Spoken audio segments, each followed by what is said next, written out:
විනාඩියක් නාලිකාවට ආදරයෙන් පිළිගන්නවා. අද අපි බලමු හඳ වෙනුවට හඳ තියෙන දුරින්ම සෞර ග්‍රහ මණ්ඩලයේ තියෙන ග්‍රහලෝක ඒ වෙනුවට ආදේශ කරොත් පෘථිවියේ ඉන්න අපිට කොයි වගේ පෙනෙයිද කියලා. ඉතින් මිත්‍රවරුනි මේ තමයි හඳ. මේ තමයි බුධ ග්‍රහය අපිට පේන විදිය. එතකොට මේ තියෙන්නේ සිකුරු ග්‍රහය අපිට පේන විදිය.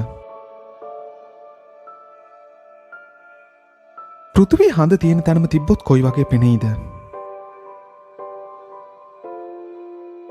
එතකොට මේ අඟහරු ග්‍රහය අපිට පේන විදිය.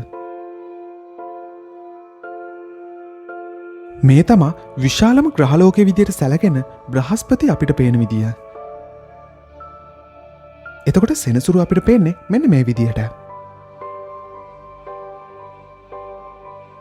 මේ තමයි යුරේනස් ග්‍රහය අපිට පේන විදිය. අවසානයේට නෙප්චූන් අපිට පේන විදිය තමයි මේ තියෙන්නේ. මං හිතනවා අදත් ඔය අලුත් දෙයක් ඉගෙන ගන්න ඇති කියලා. ඉතින් පුරුදු විදියටම තවත් වීඩියෝ එකකින් හමු වෙනකම් ඔයාට සුබ දවසක්.